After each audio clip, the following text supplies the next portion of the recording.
Hi there, I'm James Irvine, Creative Director of Gin Drinks for Four Pillars, coming to you from the Four Pillars Lab here in Surrey Hills. And before we send you off to the panel, I'm going to make you a couple of quick drinks. The first being an absolute Four Pillars staple, and that's the Four Pillars Spiced Negroni Gin. This is actually a world first. This is a tailor-made spirit for a cocktail, and in fact a gin that's been tailor-made for the Negroni. Also makes an amazing G&T and a banging martini. Now, Spiced Negroni Gin is an amplified variation upon rare dry gin, has a massive bouquet of spice. Things like cardamom, cassia, star anise are quite prevalent. We also add Javanese pepper and grains of paradise. An absolute delight in a Negroni. Now, Negroni is quite a simple drink to make. It is an equal part cocktail. So we're going to be using a 30ml pour of each ingredient. So 30 mils of spiced Negroni gin straight into your mixing vessel. To that, we're going to be using an Italian style vermouth. We love Oscar 697, but your favorite sweet vermouth will work perfectly as well. Straight into the tin there. To that, we're going to use Campari. It is probably our favorite Italian bitter to use in a Negroni cocktail. And again, 30 mils straight into your tin there. Such an easy cocktail to do at home, guys. If you wanted to, you could even put all these ingredients together ahead of time and just store it in the same bottle and it won't go off. To that, we're going to add some frozen water or ice.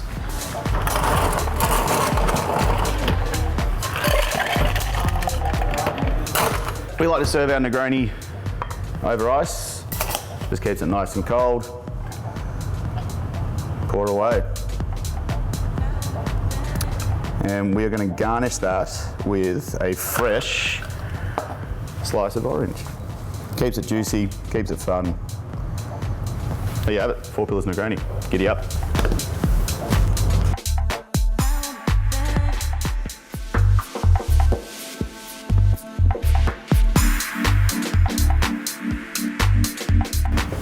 Okie dokie Hinoki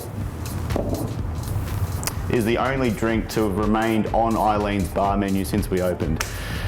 We absolutely love this drink. It really does encompass a couple of our favourite classic gin cocktails, featuring a gin that I absolutely love. So this is using Changing Seasons gin, which is a collaborative gin that we made with the Kyoto Distillery, which was launched this year. The gin itself has a perfect balance of citrus and spice, Japanese and Australian flavours. So inherently, we wanted to use that in quite an elegant style drink. Looking at the gin itself though, we really wanted to feature some of the key botanicals that made Changing Seasons gin so special. And there were a couple of ingredients that I'd come across for the first time ever, mainly a beautiful Japanese perfumed oak called Hinoki, also Australian grown green yuzu. So we combined two of our favourite cocktails together, a hybrid cocktail, if you will, featuring a wet martini and a gimlet. To really take a nod to Japanese style bartending, we used a beautiful Japanese Junmai sake, the highest grade of sake that you can get.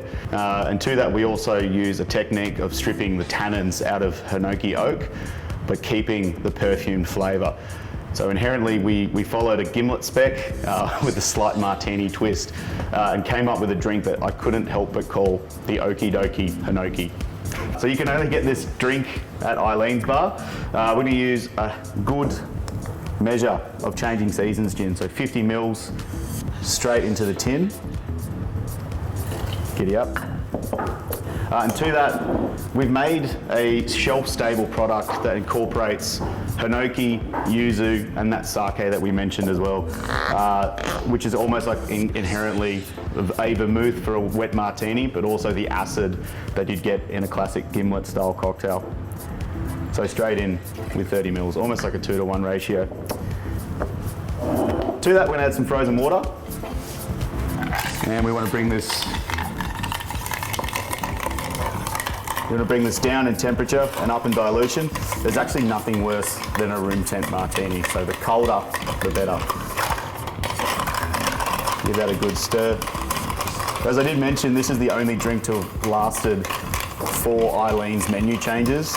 It's something that the team love to make, love to drink on a night off, and for us is an every occasion cocktail. Truly a staple for us. Just going to try that because it's the best part of my job. Yes. And we are serving that over a piece of bare bones ice.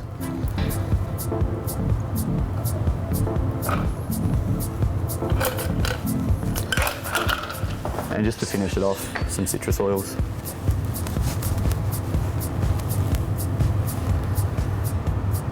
There you have it, okie dokie hinoki.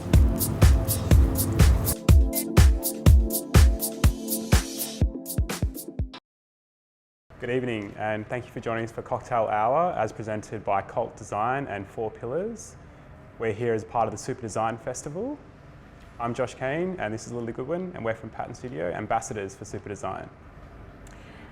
Joining us this evening are our fabulous panelists, Matt Jones, 4 Pillars co-founder and branding director, Yasmin Janeem, YSG founder, Richard Mineo, Cult Design founder and managing director, and Tom Faraday, industrial designer for Now. Matt, thank you very much for having us this evening. You're one of the co-founders of 4 Pillars. Can you tell us a bit about the story behind the company and how it started and what your vision for the brand was?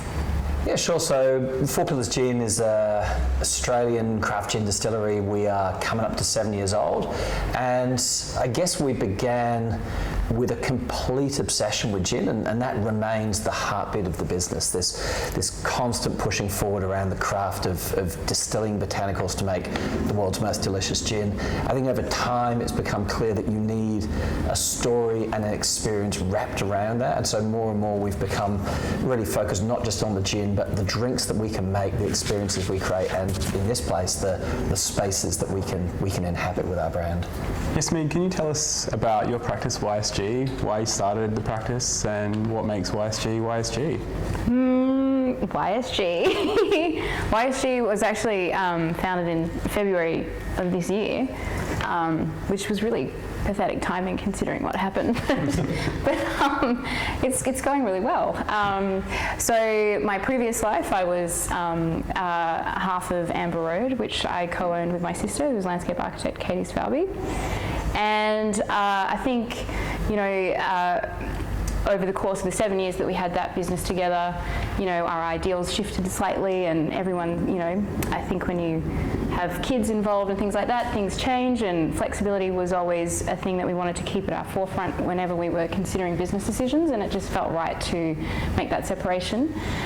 So I started YSG to make my name a lot easier to pronounce. By getting rid of your name. By getting rid of my name and just having an acronym.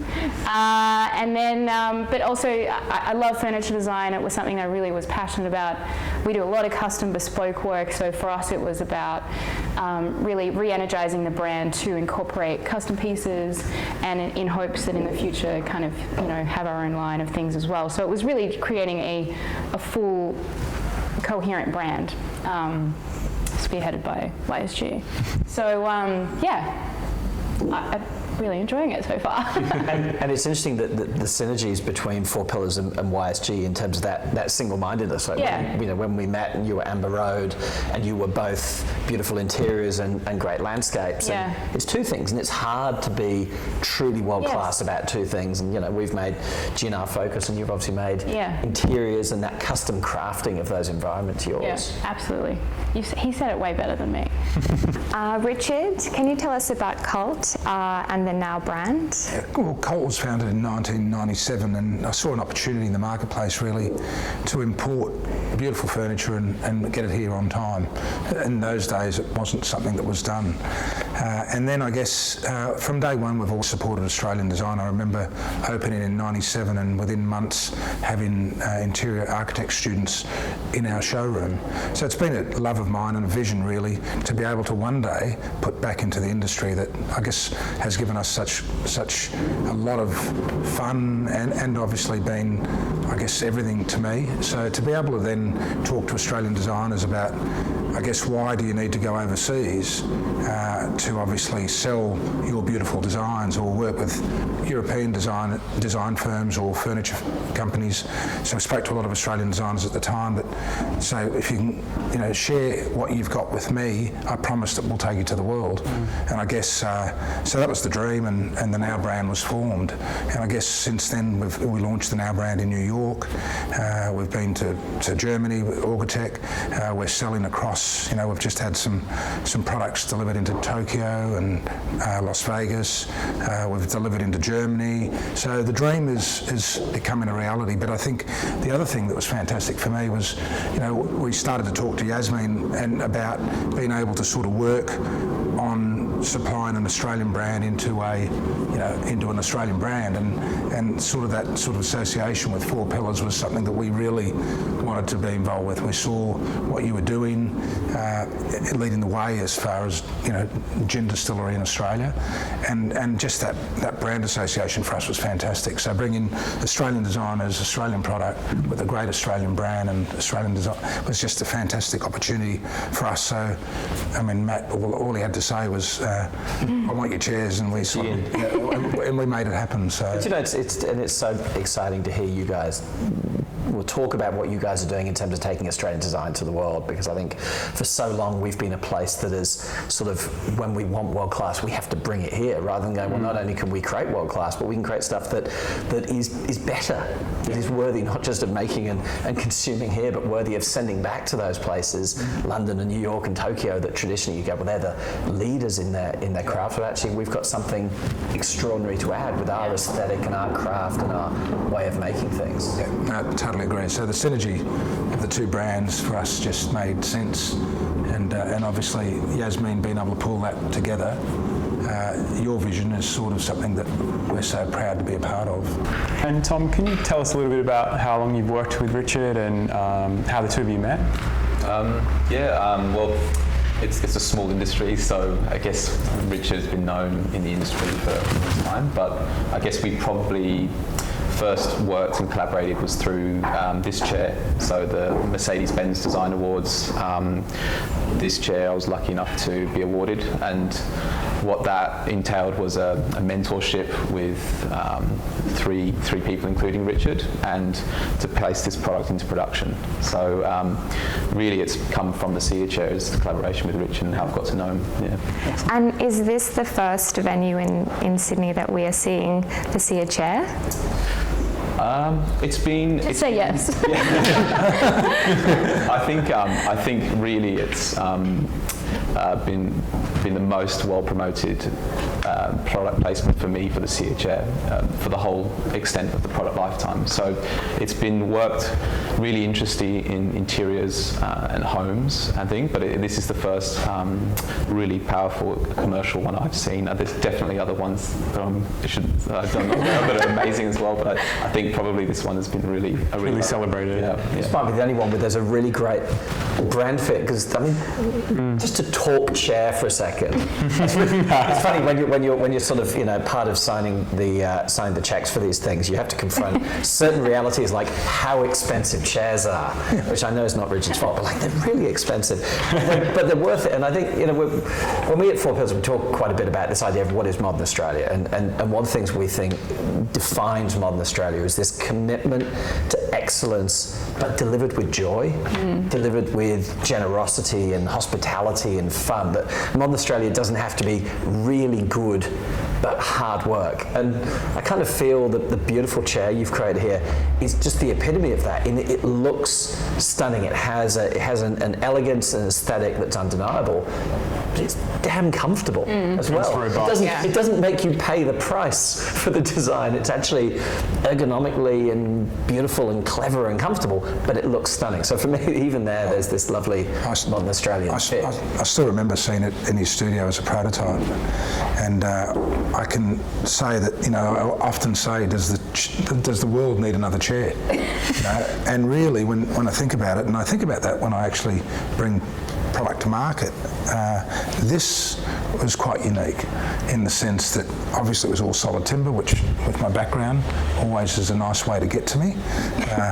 And the next thing was, you know, I don't know of many I guess, beautiful chairs that have this adjustable lumbar support. And that to me was really, you put those two things together, and and even I remember there's a photo of Tom in some of the initial photography where he holds the chair up, and looking at it underneath. And one of the things that you learn from the Danes is that it's got to be as beautiful Everywhere. from all angles. And I guess we're now looking at a stacking way that we can stack it, and almost you take the beauty of the chair and you put a stacking thing on top of it to make sure that it doesn't sort of indent on fabric chairs. So it's almost like, let's do it on only the chairs that people stack versus the chairs that people buy as pieces that they want to look at. Yeah. So We are really interested if you can share some insight into what you see as the sweet spot in designing furniture in a hospitality context.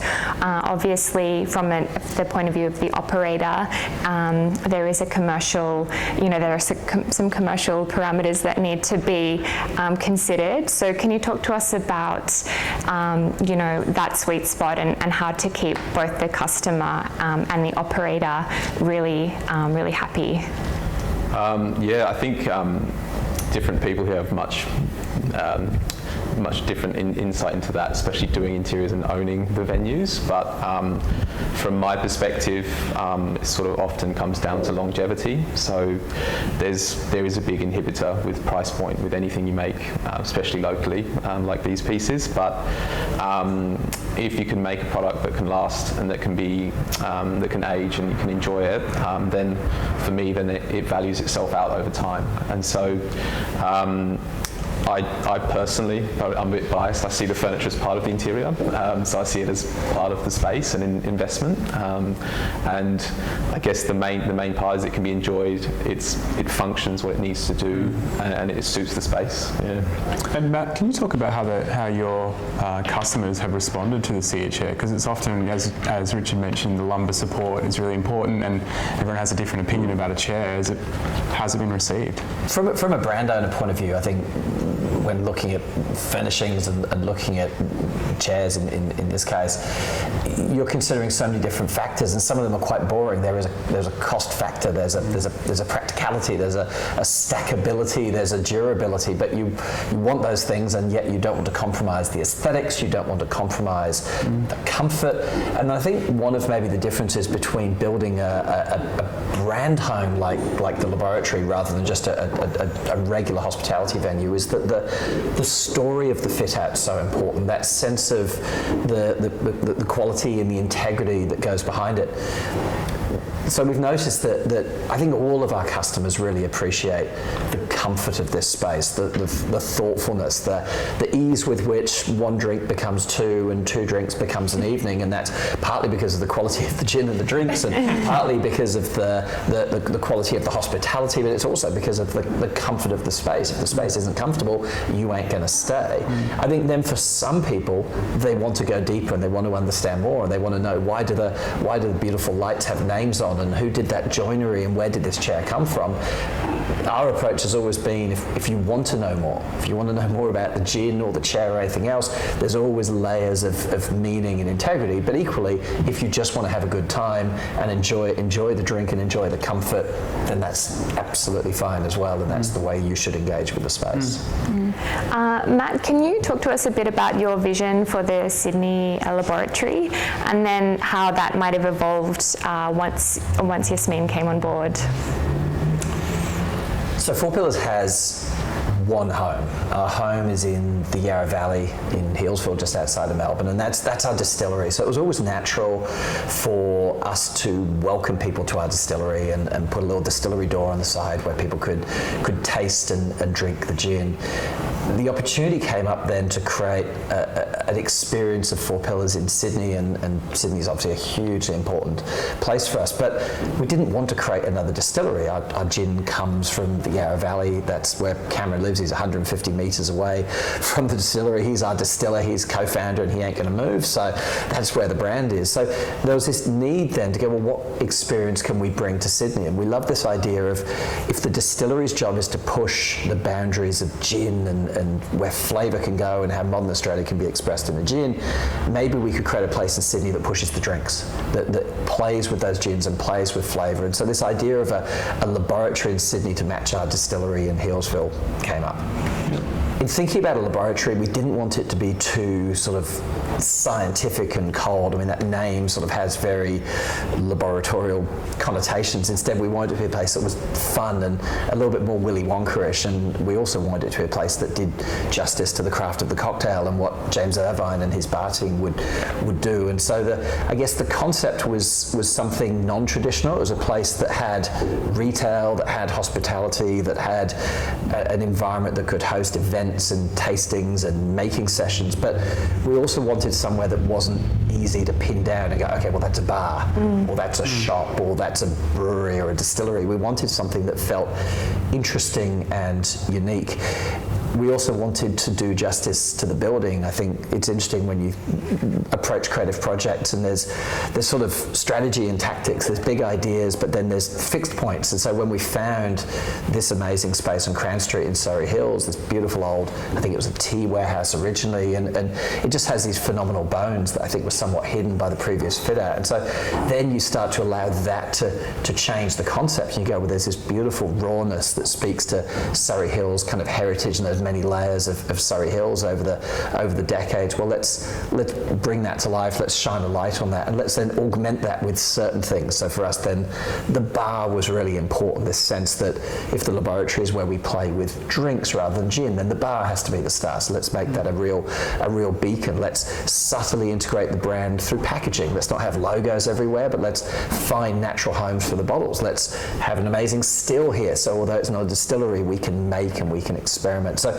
we started to augment a beautiful raw space with just little elements, and then of course the loose furnishings, the tables, the chairs became that final piece of augmentation of this lovely, natural, amazing space.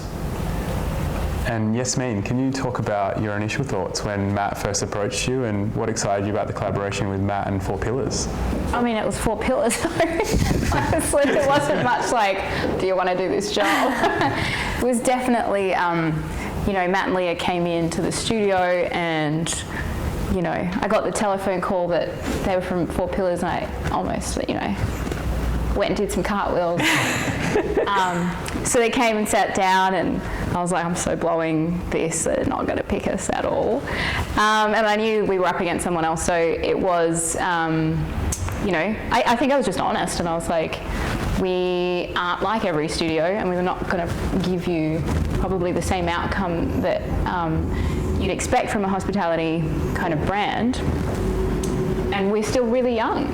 If you're, up for a challenge and really up for taking on somebody that might give you something a little bit different, yeah, sure, there's more of a risk, but the outcome is definitely, I think, speaks for itself. It is very different. It's very international, which I think was really important. Yes, their brand is Australian, but they're also huge on a global scale of their distribution and where they want to be placed, overseas. And I think that was really important to inject in the interiors as well. And I think that's really evident. But I mean, Four Pillars is iconic, and I wanted to be a part of that. Yeah. Matt, you've spoken a little bit about the heritage of this space and the bones of the space, but what was your initial brief to YSG, and how did it evolve once you started working with Yas? Look, the process of briefing was interesting. I've worked with a lot of graphic designers. I've worked with a lot of content creators. I've worked with quite a few artists. I haven't done a lot of work with architects, and we were really conscious, and I was really conscious, that we didn't want to be a heavy-handed brand.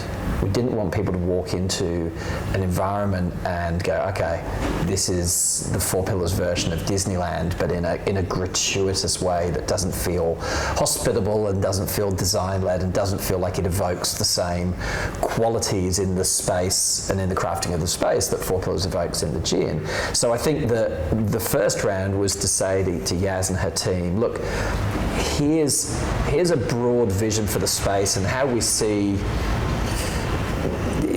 Here's a broad vision for the space and how we see usage of the space and the rough sort of cutting up of it, because we've got to give you that direction. You know, we with all respect, we're not that interested in your initial views on the operation. We've got to take responsibility for going, how is this space going to work for the brand, and how's it going to make money, and how's it going to operate?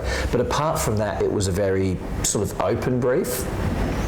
And then we used Yaz's initial response to go, okay, we've probably not given you enough about the brand. We've probably not given you enough that sort of holds the brief tight enough, and that's a good thing. That's a design conversation. So we then came back with, I think, it was the only time we came back with like hyper prescriptive feedback, but we almost presented a whole concept back to Yaz, but it was not a concept realised in any kind of grown-up architectural way. It was just these sort of naive, lots of words on a page. I like words on a page, or words out of my mouth. There was lots of sort of words on a page and lots of sort of reference imagery, but we almost pitched a concept back to Yaz, which just hopefully helped her and her team go, okay, that's what's in Leah's mind and Matt's mind. That's what's in the sort of Four Pillars collective brain.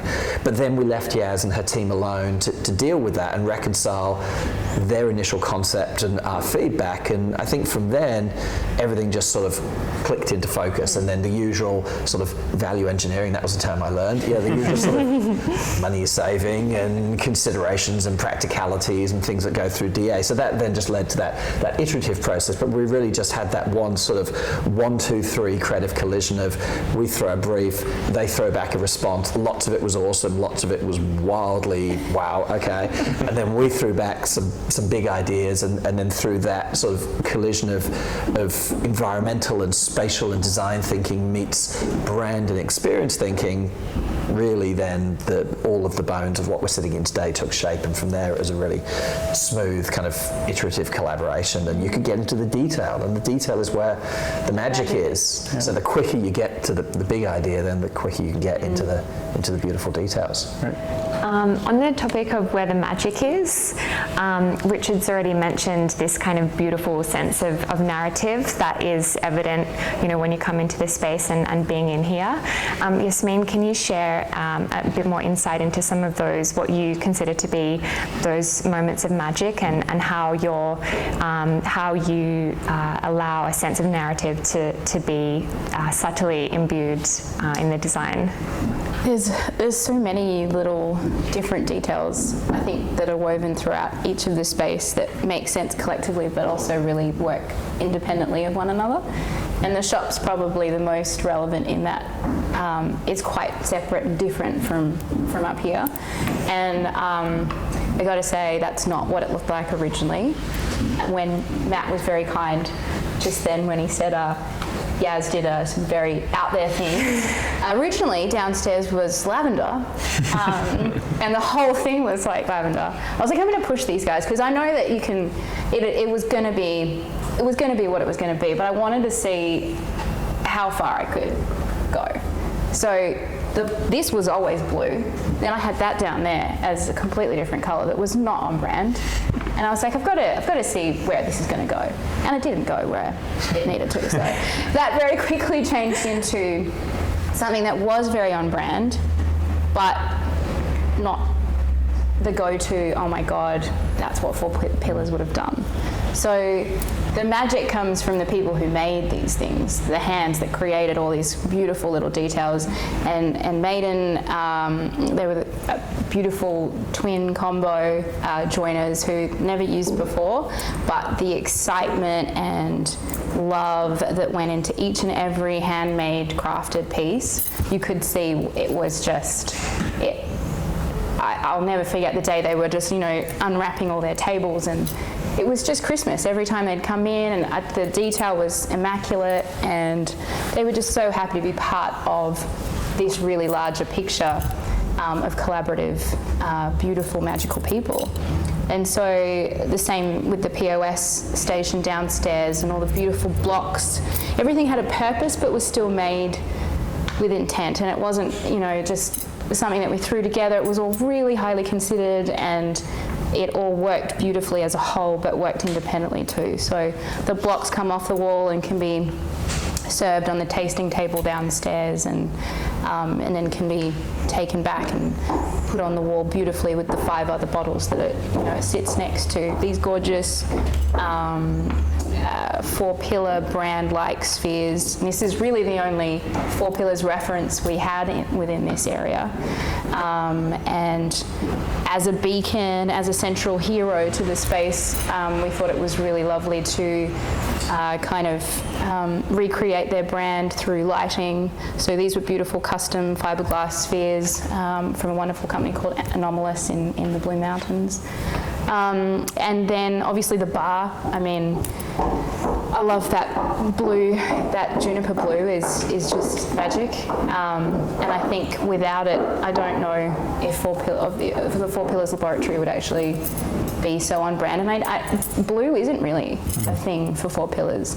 So I think that in itself was something we had to kind of not convince, because it came on board very comfortably. I think at some point, I think he went, why not blue? And I think at that point I was like, God damn, I love that he said why not blue and not like why blue. Like there was that, well, why not? And that doesn't happen very often either, like a client saying why not.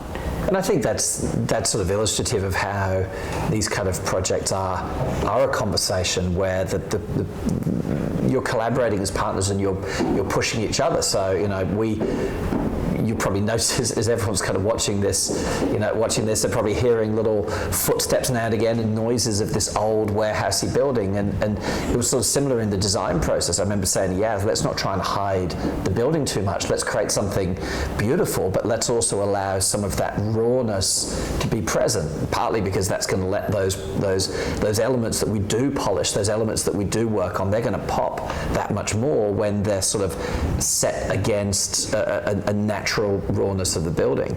In terms of then the blue, that was a push in the other direction, and I was going, well, absolutely, our brand isn't defined by a colour, it's defined by an aesthetic, it's defined by a quality, and that beautiful blue that actually evokes the colour of a really ripe juniper berry, which is the key botanical in gin.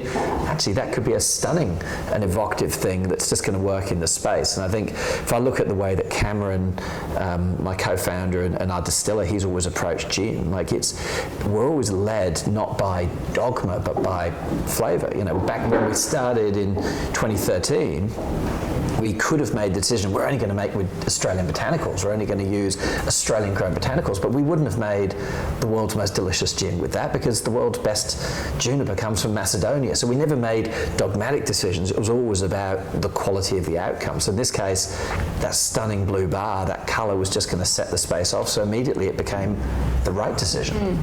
We're obviously hearing about how successful it is in this application and in this venue, and did you ever envisage when you were designing that it would be such a great fit for a bar like this? Yeah, to be honest, no, I never considered it, but it's really nice to see it here. I think like it was hinted at earlier, is that the core concept behind it was the articulating backrest, and I myself always noticed that's the bit that's uncomfortable in a chair. Always is your back. Everyone's different height, shape, and you can't always make one chair for all people. And at the same time, I was trying to do a chair that would be very compact, that wouldn't take up a lot of space, so that it could work in many environments. And I think that marriage and that then eventual collaboration with now the brand to develop that into a real product from the initial prototypes that I made was really special. It created a product that sort of, at the beginning I thought it was a nice chair, and it's sort of grown on me as a product. That's how it's been for me, and so I'm really happy with it now, even to developing even further into blue chairs by Yasmin, and sort of seeing it come to life as a bar stool now as well. So And this was the first time, this was the first project we delivered the bar stool, and I guess we came up with a standard collection of finishes which really, Not blue. which was not cobalt blue. But again, it was just such a pleasure to sort of think beyond what we've been doing, and from that, automatically now people have seen it, and all of a sudden people are asking for different colours. And I guess because we do things locally, we do have the flexibility to be able to do those sorts of things. So, and I think, you know, one of the things that we've been talking quite a lot about is that we start with a product, which was the chair, and then I guess probably like the gin, you know, we come up with different sort of versions, and there's the bar stool now. We're working on a dining table, we're working on some other things, including a sofa, which will take a lot of the lines of what we're doing from Sia. So I guess in many ways this is like the birth, and I guess projects like this give it some significance in the sense that it shows that it's working with world-class brand, Australian brand like 4 Pillars. And Richard, Sia is obviously an Australian brand manufactured here in Australia. Does that make it easier for you to allow for customisation from designers and Yeah, it certainly does. I mean, look what we find with a lot of our imported products or brands. You've always got minimum order quantities, like, you know, if we're talking 70 odd pieces, which I think was the number that went into here, we'd really struggle. You know, it'd really be a bit of a struggle to say we want blue rather than white. So I think that certainly gives us the flexibility. It also gives us lead time advantages. So, I mean, I don't think lead time is a problem here, but still, I mean, if there's people that aren't planning that far in advance, then, you know, all of a sudden they might want this beautiful piece, and yet we can't get it to them on time. So the Australian made gives us a lot of flexibility, both on finishes, timing, and also we see things evolve from the fact that we can Be a little bit more flexible. be more flexible. So. And you mentioned earlier this evening that some of the, you know, inevitably in a hospitality scenario there will be some, you know, wear and tear on the chair, but you guys being here, based here, you can come in and do any kind of touch-ups as needed. That must be a great advantage, you know, to having your team here and fabricators and manufacturers here, as opposed to, you know, something coming in from overseas that there really isn't that same level of ability to kind of ensure that the product is cared for really well over its duration. Yeah, it certainly is. I mean, look, one of the things that with this Sia chair, I mean, it's obviously still quite young, but we see it as a future classic within our collection as well. And what we tend to do is, you know, I think the question earlier was about, I guess, you know, the investment in pieces like this, particularly in the hospitality. But I think it's interesting. I went to a Glen Murcutt in a Barara Waters Inn, which was designed 50 years ago, and that, I'm not saying it became part of the signature of that place is the chair, is the chair that's there. You know, and there's many of hospitality venues that have seen, particularly the ones that are still standing, they've seen that investment not only gives longevity of product, but longevity of their own product as well. Yeah. Not saying you buy a good chair, you're going to last 50 years, but what I am saying is that there is also that environmental aspect of, if you buy something like this, we can do something with it. If Matt decides that he wants to go 2 levels and do a different type of chair, we can upholster it. We can, you know, take it back. We can refinish the timber. There's lots of things that we can do, which adds to the longevity. Or, as I keep saying, someone else's, you know, if you've been looking at something for too long and you need to replace it, you know, it can be someone else's, you know, jewel, you know. So that's what we want to do, is see products that we can obviously then take out of one project, put into another project. And in terms of a kind of modern Australian approach to design, I think that mentality and approach is, I'm glad to say, I think that is making up a modern design thinking, and beyond, you know, specifying the product, and then that's kind of the end of the story, and no consideration to its kind of future life or life beyond those initial years. I'm glad to say we're moving towards a way of thinking which is more long-term. Yeah, well, we've been fairly fortunate that we've been selling products that have been around for 50 years. So every time we think about something, that we work with an Australian designer, we can't have on this side of the ledger something that lasts 5 to 10, and on this side of the ledger something that lasts 50. So we're always thinking about what's it going to look like in 5, 10, 15, 50 years. And look, at the end of the day, the success of a product will be what the market dictates. But I guess in some ways we want to be able to give it the birth that it needs to hopefully give it that success in years to come. And I know I've said it before, but I always feel it sort of bears repetition. I think this conversation about what is modern design, and particularly what is a modern Australian take on design, it is so interesting. This sense of modern Australia is absolutely about creativity, about design, about integrity, about a commitment to sustainability, and really considering everything from materiality to the second life that things will have, and all of those quite serious things, but then still delivering with joy, with comfort, with aesthetics, with fun, with a bit of whimsy. And I think it's that marriage of those two that just makes modern Australia so exciting, whether we're talking gin or furniture or hospitality or beautiful chairs. Yeah. And Richard, can you talk about how the Now brand aligns with Four Pillars, and in particular this space? Well, I guess what I saw straight away with Four Pillars were really leading the way in gin, in the craft of gin, and I think, to be honest with you, I would like to be pretty bold and say that we are doing the same in the area of furniture and interiors. And I know that's a bold statement, but I think if you look at as many Australian designers, and I think we're fairly fortunate to be working with some of the best of them, and I think there's obviously a great person that like Cameron that crafts the gin, and I think we're the same. The people that we work with are uniquely trying to sort of do anything that's international, not just that's obviously got the Australian language, but could be sold anywhere internationally or sit anywhere internationally. So I see a lot of those commonalities. The other thing I also see is that Four Pillars, is quite a successful brand, but yet is still quite modest and humble. And I think, we work with humble designers. Now's a humble brand. We're delighted when we go over to New York and people have seen our product. It gives us a lot of, but we've never let ourselves get lost in the job at hand, and that is to actually put Australia on the map from furniture, lighting and interior products. That's our goal.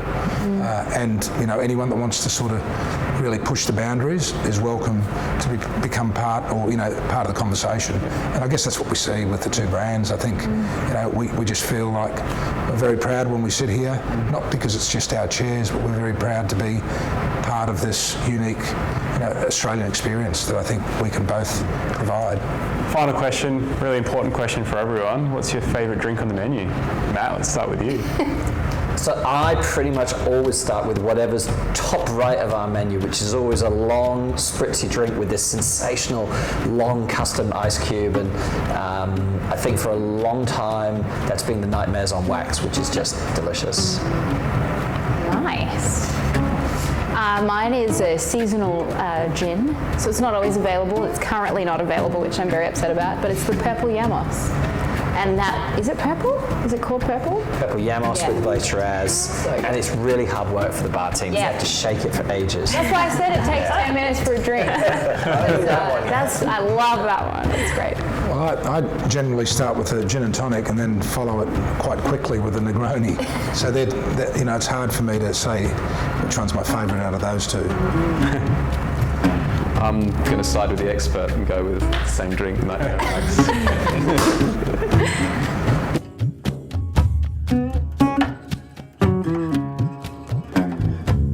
here as part of the Super Design Festival. I'm Lily, and this